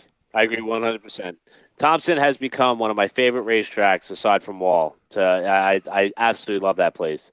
It's long, it's fast, it's got long straightaways. The turns remind you a little bit of Darlington because some guys could drive it down off into the corner, wash right up to the wall, and then have a late apex getting off. And it's such a fun place. And if you do go to Thompson, try to sit everywhere at least once throughout the day. I love watching the race in 3 and 4, but try to get down to 1 and 2, watch them go off into the corner. Try to sit in 3 and 4, watch them come off the corner. There is no wrong place or bad place to watch a race at Thompson. I love it there. Love it Just so there. you guys know, I don't like bragging or patting myself on the back, but I have one at Thompson Speedway, and I have the How's plaque. bragging? Check that, baby. Yeah. Hey, I think I heard that on the Dinners with Racers podcast, Scott. Yeah, if you check the Dinners with Racers podcast, they'll talk about me winning at Thompson, and it was a last lap pass, and I did pass the guy on the outside coming out of turn 4 to get this beautiful plaque. Look at that. And the one cool thing about Thompson is when you win a race there, not only do you get interviewed on the Dinner with Drivers podcast, but what they do there is no matter what division you're racing there with, whatever. We were there with the Busch North Series, which is now is the K&N E Series now. So we got the same trophy as the winner of the big race, even though we were still support division. So if you look at this, it says Busch North Series on it, which I always thought was pretty cool, And I'm telling you, there you go. And their victory lane is between the track and the grandstands, like you guys were Yeah. talking about. Oh, yeah. It says 150 lap major event first place feature winner. So I thought that was pretty cool. That Eric, they gave me the Eric, do same. you know the story? What qualifies as a major event? It was a NASCAR Busch North Series. Yeah. Eric, do you know, Anything that gets you on the Dinner with Racers podcast. Yeah. And it gets Everything's great. great. do you And I know- bring it go ahead. when we do the podcast with the Dinners with the drivers. Keep talking about Dinners yourself. with Racers podcast. yes, Tim. Yes, Tim. What were you gonna Do say? you know the story about why the last race of the year at Thompson they always do the John Bluer thing with the banners? Did you ever notice No, that? I'm not. I I always see noticed John it, but I'm not sure The what World the backstory Series. is to it. Dinners, right? Well, Yeah. that all started. John was still alive, obviously. We were sitting in the grandstands. He would always stay and watch all the races, and it was all the support divisions. And like, some guy would win the 4-cylinder, he'd pull into victory lane, which is right there by the flag stand, and there'd be like 2 people down there. He's like, man, I feel bad for that guy. That guy just won the World Series, and there's no people down there to celebrate with him. And they let whoever, at that time, anybody could go out there. So John started going out there. Every time somebody would win, he'd go out there and he'd be, yeah! And he'd be in all the victory lane pictures. And they kept doing it and kept doing it. And then after he passed away, it was like Doug Kobe and all those guys kept doing it in honor of John. That's awesome. That's I great. never heard that story. That's great. If you ever look at all the... Yeah, I always wonder why, too, because you always see John Dennison. He brings the big 3 banner and all that I mean, stuff. to all those the races. first couple years, obviously, there was more people. Now it's down to like 5 or 6 people still do it. Yeah. I actually think Thompson's kind of like put a kibosh to it almost, but but yeah, it was fun for a couple years. And it's obviously, Thompson was one of the big stomping grounds for Teddy Christopher, and this will be the first full season that they go on without him. And they've been doing a great job honoring his legacy and his memory. And I think this weekend's going to be able to do more of the same. Man, I'm telling you, if I wasn't in Arizona, I would be there this weekend. It would. Stafford too, with what Kevin Harvick's doing for Teddy Christopher's too. Yep. I was actually telling Josh on the way down. They were talking about that tonight. Mm-hmm. Kevin Harvick's going to do a contingency award where he's going to pay. I think he said $150. $250. For the 13th, whoever's leading on the 13th lap, and then whoever finishes 13th. Right, That's- and I think he's giving $250 to the winner of the races too. all Yeah, year, he so didn't. He might be, but he didn't discuss that while I was in the truck. Yeah, I mean he's putting up some pretty big money through his Kevin Harvick management group. That's what he's. When he was advertising talking about how it happened, they basically him and Ryan Priest, I guess, got talking on Twitter, and they tagged, like at StaffordMotorspeedway.com, and he said within seconds, whoever runs the Twitter account for Stafford was like right on him about it, and that's how he was impressed by the social media person at Stafford. That's why he did that. And one thing he said, I was telling Josh before, he said, all these Saturday night tracks are crying that NASCAR is hurting them. They're not, blah, blah, blah. He goes, no, you're hurting yourself. He goes, prime example is that you have to work your social media. Look at the racetrack we were talking about before, Scott. Well, I was trying to find pictures of you. It hasn't been updated since December. Right. These tracks have to get out there and do their social media. And that's why he did that. You hear that, Sam? Sam And Sam covers the our amazing Instagram thing- and our Twitter, so He does a great job. He really does.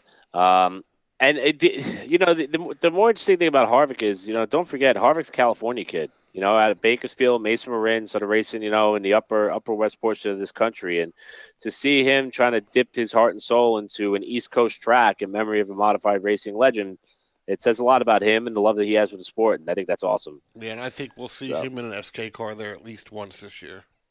That would be great. That'd be awesome. Well, I remember he ran the West race at Kern County on that Thursday night. Almost had a chance to lead. Then he got nudged out of the way, but I think it was Derek Kraus who went on to win that race. I think Harvick seems to be one of those guys who's getting to that age where he wants to start having a little more fun. And he seems to be taking a couple steps back down the racing ladder in order to make that happen. Kind of like what Mark Martin was doing at the end of his career. So it'll be fun to see for sure.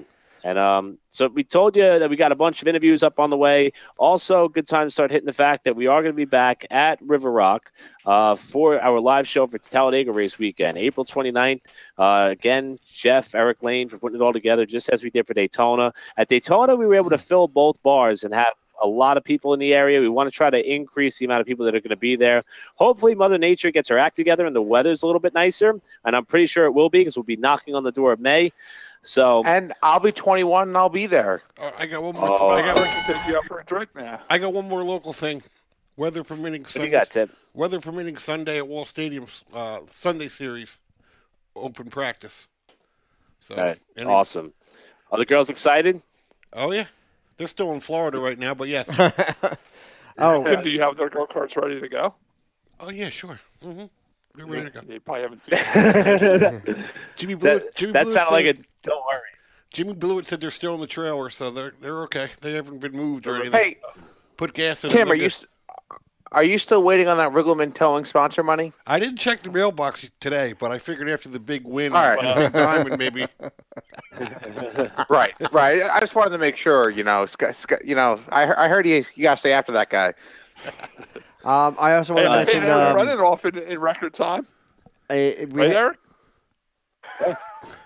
I would say Speedway Illustrated had a nice little in memoriam or in memory thing where they mentioned Cliff Krause and a little bit of his story there, which that was really cool to see in a what I consider a major publication to recognize him and his efforts and the family and everything that they're doing. So I just think that's worth noting. And if you don't have it, go get it, check it out. Yep. Good call, Josh. Yeah, I want to make sure we didn't forget that. But yeah, River Rock, I'm excited to do another live show. I know that one of the dirt races will be happening, I think, that same day. But if the weather, doesn't cooperate with the racing, come on out and hang with us. And we're going to make it a great time. It was. I had an absolute blast last time. Yeah, it was fun. So we'll. Sam, will you be home for that show or no? I will be. I'm coming home to celebrate my 21st, and I wouldn't miss River Rock with the RPM podcast crew in the world, unless I was doing dinner with racers, and then if dinner's what racers calls, we might have to go. They did announce the RPM podcast over the loudspeaker at Big Diamond when Scott was racing. That's right. Oh, that's awesome! Thank you, Scott. Thank you. I hope. He's changing it to. This was not one of my A game performances. So we will try to come back and do better next week. I promise. All right. I will. On that, you can get in touch with us. Contact us via our Facebook page, our website, email, Twitter, Instagram. Sam, you give them all the addresses. We're on Instagram at the RPM Podcast, Twitter, the RPM Podcast _ Facebook, facebook.com/Racing Podcast NJ. Check us out on SoundCloud, the RPM Podcast. Pretty much just search the RPM Podcast and we'll be up, the RPMpodcast.com, Eric Brennan's Twitter feed. I mean, we're everywhere. We're everywhere we don't want to, like Eric Brennan. Keep in mind that we're our site is all in English and that we have nothing to do with rock, punk, or metal. I just want to clarify that because people seem to get that confused. Anyway, what about the patron thing, Sam? How do you donate to that? Oh, go check us out on Patreon, the RPM Podcast. Josh and I are still figuring things out to give our donors some cool behind the scenes, not as good as dinner with racers. However, some dessert after you watch that show, a little something for you guys over at Patreon. So go check that out too. Thanks, Scott. Dinners for Racers they ask for money on Patreons too, but they do have a great sponsor. They have Continental Tire as their sponsor, so they're doing very well. Anyway, what have we learned today, Eric? Me? Yeah, you. Well, I know that Sam always comes prepared and protected, so that's good to know. Tim, what did you learn? I learned I'm doing the wrong podcast because I see no dinner here, and apparently dinners with racers, they eat while they're there, and here I am pretty hungry, so. And I see you changed your laundry detergent. My wife did, yeah. Yeah, that probably whatever. There's a new style laundry detergent here. There's a Wawa around the corner. Go treat yourself. Scott, what did you learn? What did I learn today? Tim eats tobacco, and he gets very sick. That was bad news, boy. We also learned that Thompson has an awesome Sunday buffet at the clubhouse, and got to get there early though. And we learned that the food at Big Diamond's awful, and you should pack up lunch. They were out of iced tea by like 10 o'clock. How are you out of iced tea by 10 o'clock? And there's 13 people in the stands. What do you buy, 2 bottles? I can't breathe. Sam, what did you learn? Oh, Josh, I'm learning every single day. I learned that Texas can't go big, hashtag 2 inches. Sticky stuff is nice. Condoms are fun to play with and eat. The Indy 500 is moving to Easter Sunday. Tim swallows tobacco. Paul Tracy and Robbie Gordon would make a cute couple. The Foyts should start farming bees. And what Eric and Josh do down a dirt road stays between Eric, Josh, and the cameraman. Oh my God. So, Josh, what did you learn? I learned that Eric hates everyone. I learned that Scott gets turned on by fast tracks. Sam does it all at the track. Sam doesn't use protection. I learned that Sam spits on Alan Kowicki's shop. I learned that Scott needs more than 5 Monster Girls to be satisfied. I learned that Scott does speed. I learned that Sam has seen drivers with racers. I learned that Eric exposes himself at the right time. Always the right time. I learned that Eric doesn't like it when it's wet. Sam likes nice big beavers. And according to Eric, it's long and it's fast. Yeah, usually. You learned that Scott Riggleman's a winner of Thompson. Oh, my goodness. We all did. Well, I don't know where we go from here. So, what the hell does that mean? Every now and then we need an episode like this. So I'm glad we got it now that the off week has come, because we're going to get down to business come next week. So I can't wait. I had a good time. Thank you all for allowing us to be silly with you. I know it's a little bit of an off-collar show, but that's what it's all about. So are we good, guys? Are we wrapping this baby up? We're good. Good night, everybody. All right. On behalf of Tim Riggleman, who is all-star. Tim gets MVP today. Oh, my God. Tim Riggleman, Scott Riggleman, Sam Ballard Jr., Josh Matthews. I'm ashamed to say that I'm Eric Brennan, but I will see you all next week on the RPM podcast. Thank you for listening, and have a great week.